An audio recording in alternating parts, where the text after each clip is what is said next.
நண்பர்களுக்கு வணக்கம். போன வீடியோவில் மனஸ்தத்துவத்தை பற்றி பார்த்தோம். அதாவது மனசு எப்படி மற்ற இந்திரியங்களை தன்னுடைய கட்டுப்பாட்டில் வச்சிருக்கு அப்படிங்கிறத பற்றி பார்த்தோம்.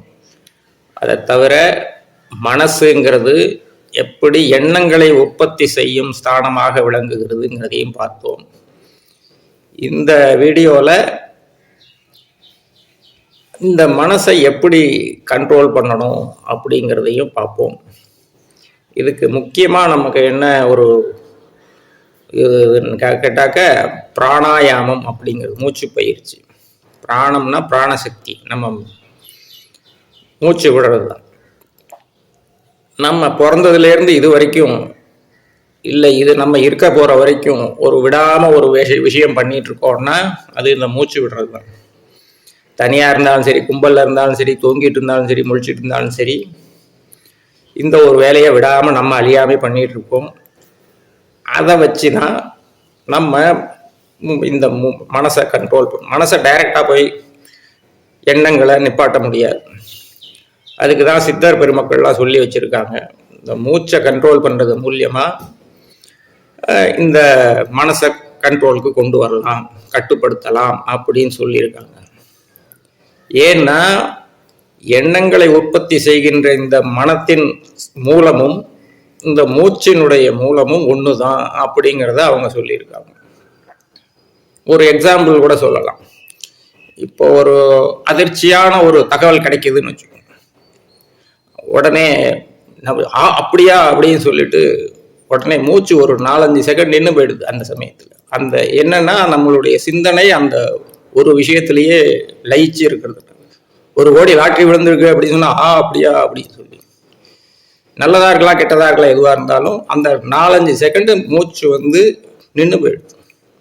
அதுக்கப்புறம் சகஜத்துக்கு வந்தோம்னா தான் நார்மலாக நம்ம பிரீத் பண்ணுறோம்.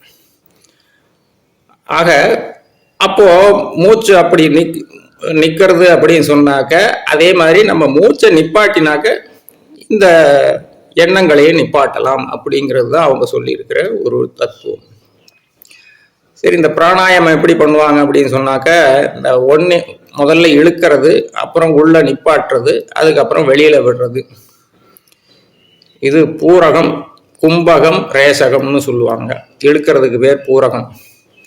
அது 1:2:3 அப்படிங்கிற ரேஷியோவில் சொல்லுவாங்க. சில பேர் மாற்றியும் சொல்லலாம், இன்னும் கொஞ்சம் வேறு விதமான கருத்துக்களும் உண்டு. நம்ம ஜென்ரலாக இருக்கிறது என்னன்னு கேட்டாக்க 1:2:3. 1% இழுத்தாக்க 1% டைமில் இழுத்தாக்க 2% டைமில் அதை உள்ள ஸ்டாக் வச்சுட்டு 3% டைமில் அதை வெளியில் விடும். அதாவது 10 செகண்டுக்கு இழுத்தோம்னா 20 செகண்டுக்கு அதை உள்ள நிப்பாட்டிட்டு 30 செகண்டுக்கு அது மெதுவாக வெளியில் விடணும். எல்லாம் வேகமாக செய்யக்கூடாது, மெதுவாக செய்யணும். இது செய்ய செய்ய இது 1 நாள் 2 நாள்லாம் வராது, 1 மாதம் 2 மாதத்துல கூட வராது. இதை கண்டினியூஸாக செய்ய செய்ய, போன வீடியோவில் சொல்கிற மாதிரி கிருஷ்ணன் விடாமுயற்சி ஸ்ரத்தையோட இதை செய்ய செய்ய செய்ய தான் இந்த மனசு கொஞ்சம் கொஞ்சமாக கண்ட்ரோலுக்கு வரும்.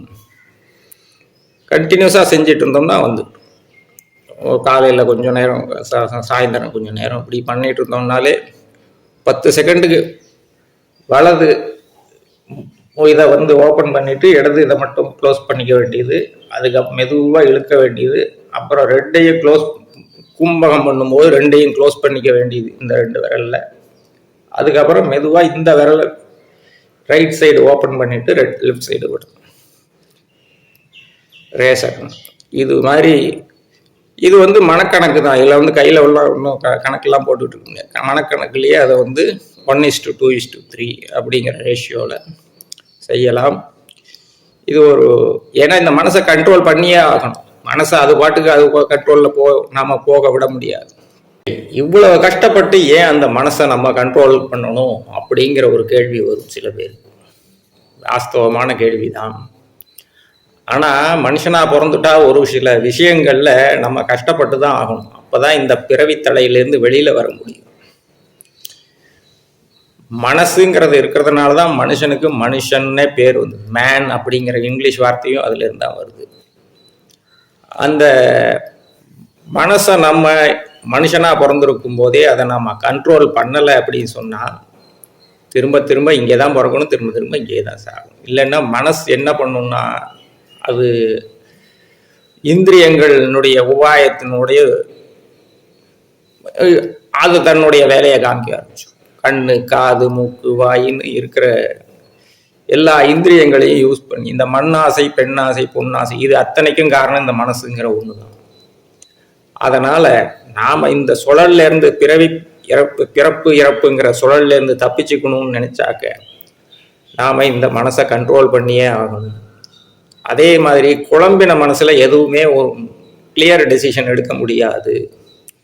தெளிவான நேரில் தான் நம்ம முகத்தையே பார்க்க முடியும். அது மாதிரி மனசும் தெளிவா இருந்ததுன்னா தான் நம்ம கிளியரான ஒரு முடிவோ என்னவோ எடுக்க முடியும். அதனால இந்த மனசுங்கிற ஒரு விஷயத்தை கண்ட்ரோல் பண்ணியே ஆகணுங்கிறத சொல்லி இதுக்கு இன்னொரு உபாயம் கூட ஒன்று உண்டு. நீங்கள் இந்த மனசு பிராணாயாமம் இதெல்லாம் பண்ணுறோம் இல்லையா, இதெல்லாம் வந்து பெரிய பெரிய மகான்களுடைய ஜீவ சமாதியில் பண்ணிங்கன்னா உங்களுக்கு அந்த இது ட்ரையல் வந்து சீக்கிரமாக முடியும். அது மனசு நம்முடைய கட்டுப்பாட்டுக்கு வந்துடும்.